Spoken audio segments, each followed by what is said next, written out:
पंकज, किससे पूछकर किससे पूछकर आपने ये सब किया? हाँ, इतने नाराज क्यों हो रहे हो? मैं जानता था कि एक दिन आप मुझे धोखे में रखकर ऐसा जरूर करेंगे, लेकिन अब मैं आपकी जबरदस्ती चलने नहीं दूंगा। ये जबरदस्ती की सगाई मैं हरगिज नहीं करूंगा मैं ये सगाई। पंकज! बेटा, ये क्या कर रहा है? बाबूजी, ये क्या कह रहा है? कौन सा धोखा किया मैंने इसके साथ? कौन सी जबरदस्ती कर रहा हूं मैं? मुझसे बिना पूछे, बगैर मुझसे कहे आपने मेरी सगाई की तारीख पक्की कर दी, कार तक छपवा दी, और ये सब आपने जानबूझकर तभी किया जब मैं घर पर नहीं था। ये धोखा नहीं, जबरदस्ती नहीं तो और क्या है? बंद कर। मैं कहता हूं बंद कर अपनी ये बकवास, वरना मेरा हाथ उठ जाए।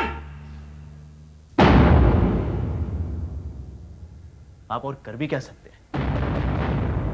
बचपन से लेकर आज तक यही तो किया आपने। पंकज, इस तरह जोश में आना ठीक नहीं बेटा। प्राण ने जो कुछ भी किया मुझसे पूछ कर किया। दादू, आप भी दादू, आप भी इन्हीं की तरह हो गए। आपको भी मेरी इच्छा की, मेरी मर्जी की कोई परवाह नहीं। तेरी इच्छा, तेरी मर्जी? अरे आज तक कौन सा काम तूने हमारी इच्छा और हमारी मर्जी से किया है? ऊपर से जबान लड़ा रहा है, बदतमीजी कर रहा है। तू चाहता क्या है? जान दे दूं मैं तेरे लिए अपनी? आप जानते हैं मैं आपसे कोई उम्मीद नहीं करता, फिर आप मुझसे उम्मीद क्यों करते कि मैं आपकी तानाशाही, आपकी डिक्टेटरशिप बर्दाश्त करता रहूं? कहना क्या चाहता है तू? मैं डिक्टेटर हूं? सुना बाबूजी आपने किस तरह पेश आ रहा है मेरे साथ? ये कैसी बातें कर रहा है? अरे अपने बाप से बात करने का ये तरीका होता है क्या? अगर आप मेरे साथ एक बाप की तरह बात करें तो मैं भी आपके साथ एक बेटे की तरह बात करता काज, बस बेटा, बस, बहुत हो गया। नहीं दादू, बहुत तो मेरे लिए हो गया।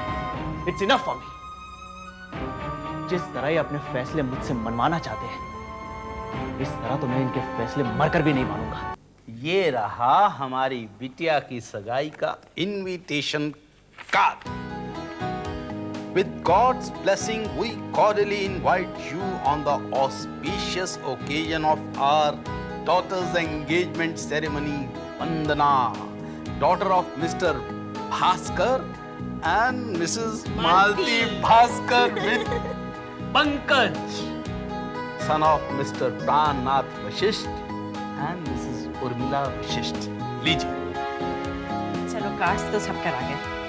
अब मेहमानों की जो लिस्ट बनाई है ना, उसमें से नाम और पते पर लिखना शुरू कर दो, और जिन्हें पोस्ट करना है उन्हें पोस्ट करो, और जिन्हें पर्सनली डिस्ट्रीब्यूट करना है उन्हें पर्सनली डिस्ट्रीब्यूट करके आओ। अरे मालती, सब कुछ हो जाएगा, तुम तो घोड़े पर सवार हो जाती हो। मेरा हर काम सिस्टमैटिक ढंग से चल रहा है। मेरी बात मानो, ये काम अभी शुरू कर दो, वरना तुम्हारा ये सारा सिस्टम जो है ना, धरा का धरा रह जाएगा, और सगाई के दिन तक तुम कार्ड बांटते फिरोगे। प्लीज अब इस बात पर आप लोग झगड़ा मत शुरू कर देना। अच्छा बेटी, तू बता, तुझे कैसा लगा? बहुत अच्छा है डैडी। अच्छा ये बता कि अपना सगाई का ये कार्ड देखकर तुम्हें मन में कैसा महसूस हो रहा है? मन में गुदगुदी हो रही होगी, हाँ? दिल बल्लियों उछल रहा होगा, उमंगें उमड़ रही होंगी, पैर जमीन पर नहीं पड़ रहे होंगे, खुशी और अरमानों के पंख लगाकर हमारी बिटिया ख्वाबों के आसमान में उड़ रही होगी। तुम्हारे सारे सपने सच होंगे, सारे सपने सच होंगे, ये तुम्हारे पापा का वादा है। Daddy, you are too much. Because I love you very much, very much. Love you too daddy. Pankaj, अगर तू समझता है कि प्राण तेरे साथ कोई जबरदस्ती कर रहा है, तो ये तेरी गलत फहमी है। बेटे, माना कि हमने ये सब कुछ तेरी गैर हाजिरी में किया, लेकिन बेटे तुझे किसी धोखे में रखने की नियत नहीं थी हमारी। और धोखा तो तू कर रहा है हमारे साथ और वंदना के साथ। इतने लंबे अरसे से जो रिश्ता तय हो चुका है, उस पर अचानक एतराज कैसे होने लगा तुझे? सिर्फ इसलिए कि वंदना का बाप भास्कर मेरा दोस्त है और उसे बाबूजी के साथ साथ मैंने भी जुबान दी है। अगर इसके अलावा कोई और वजह है तो बताता क्यों नहीं? कोई और वजह? अब साफ साफ कहते क्यों नहीं? कौन सी वजह जानना चाहते हैं आप मुझसे? मैं दादू को सब कुछ बता चुका हूं। बेटे, इसी विश्वास पर तो मैंने सगाई की तारीख तय करने की रजामंदी दी थी। मैंने तुझसे साफ साफ पूछा था कि अगर तुझे वंदना पसंद नहीं तो मुझे बता दे। तूने कुछ नहीं कहा। रिश्ता तय हो चुका है तो सगाई ब्याह तो होगा ही ना बेटे। कब तक टालेंगे? और बेटा, हमने ये कदम इसलिए उठाया ताकि वंदना और उसके माँ बाप के दिल में कोई शंका न रहे। आखिर लड़की वाले हैं। आप लोग समझते क्यों नहीं? दादू, मैं आपसे और सबसे 50 बार कह चुका हूं कि इस वक्त सगाई और शादी में मुझे कोई दिलचस्पी नहीं है। लेकिन क्यों नहीं? मैं वजह जानना चाहता हूं। बार बार वजह वजह की लकीर पीटने से अच्छा है कि आप सिर्फ इतना जान लीजिए कि अभी मैं सगाई नहीं करूंगा। और भास्कर ने और मैंने जो सगाई की तैयारियां कर ली हैं, सारे नाते रिश्तेदारों को खबर कर दी है, कार्ड बंटवा दिए, उसका क्या? ये सब आपने मुझसे पूछकर तो नहीं किया था। तो अब हर काम तेरी इजाजत लेकर करना होगा मुझे। कान खोलकर सुन ले पंकज, मैं तुझे मनमानी नहीं करने दूंगा। सारे परिवार की इज्जत पर कीचड़ नहीं उछालने दूंगा तुझे। बेटे शांत हो जा। हम उसे इस तरह नहीं समझा सकते। बाबूजी, ये जो कुछ हो रहा है ना, आप जिम्मेदार हैं इसके। आपके लाड प्यार का नतीजा है ये सब। आपने उसे सर पर बिठा कर रखा है। आपकी वजह से मैंने उसे इतनी ढील दी। हमेशा हम दोनों के बीच में उसका पक्ष लेते रहे आप। लेकिन अब मैं और बर्दाश्त नहीं करूंगा।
मेरा तो दिमाग सुन्न हो गया है।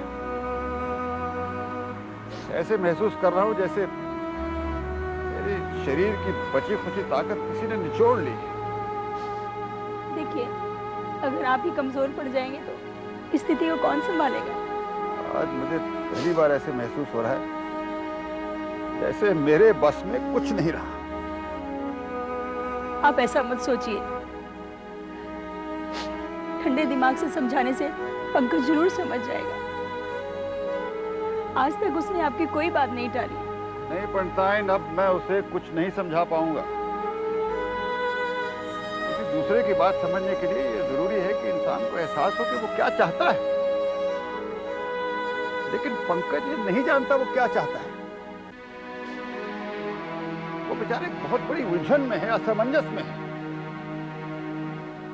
हम उसे लाख गलत समझें, लेकिन जब वो खुद किसी नतीजे पर नहीं पहुंचता तो वो हमें क्या बताएगा?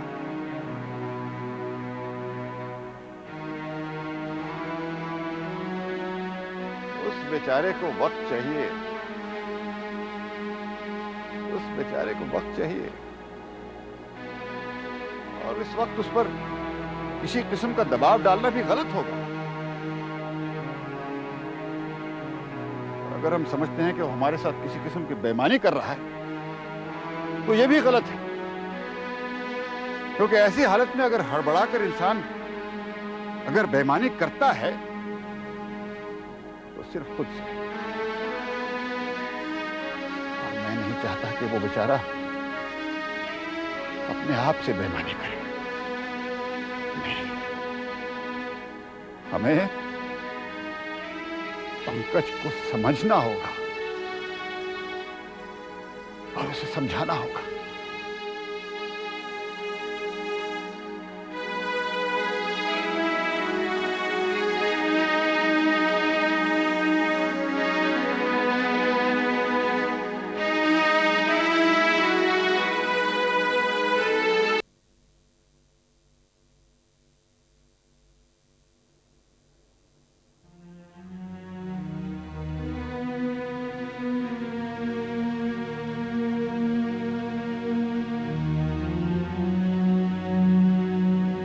बाबूजी,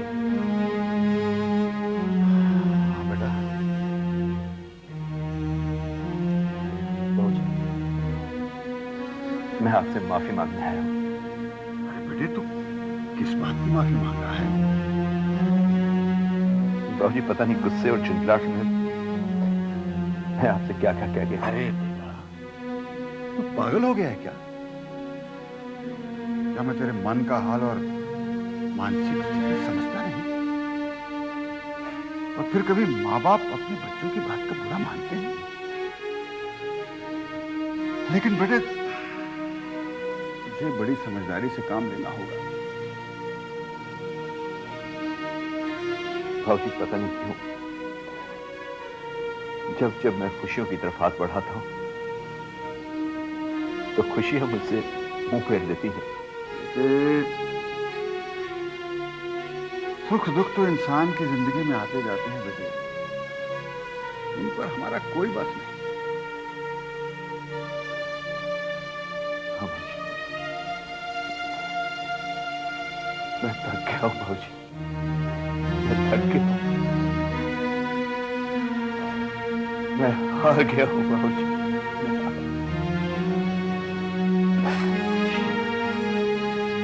क्या कह रहे हो तुम? हमारे बुढ़ापे में अगर तुम थक गए तो हम तो खड़े रहने के काबिल नहीं रहेंगे। बेटे, कुछ देर पहले तक मैं तुम्हारी तरफ परेशान था, लेकिन मैंने बहुत सोचा बेटा, और मैं इस नतीजे पर पहुंचा हूं कि बात इतनी बड़ी नहीं जितना हम परेशान हो रहे हैं। बाबूजी, क्या आप क्या कह रहे हैं? हाँ बेटा, बेटे, हमें अपने सोचने के दायरे को फैलाकर सोचना होगा और फिर नतीजे पर पहुंचना होगा। अगर हम उस दायरे में सीमित होकर सोचेंगे कि हमने सगाई की तारीख तय कर दी है, रिश्तेदारों को हमने खबर भेज दी है, कार्ड छिपा दिए हैं और इसलिए हमें यह सगाई करनी ही चाहिए, तो हमारी ये गलती होगी बेटा। हमें पंकज पर किसी किस्म का दबाव या उसे मजबूर नहीं करना चाहिए, क्योंकि अगर हमने ऐसा किया तो वो इस रिश्ते को जिंदगी भर तहे दिल से कबूल नहीं करेगा। उसके और वंदना के बीच हमेशा एक दरार सी बन जाएगी बेटा, और इन द लॉन्ग रन इसकी वजह से सबको दुख होगा। तो मैं समझता हूं कि उस दुख को अगर हमें अभी, आज और इसी वक्त झेलना पड़े तो बेहतर है।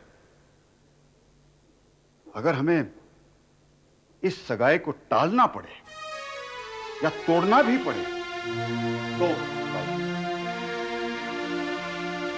मैं आपकी बात को समझ रहा हूं,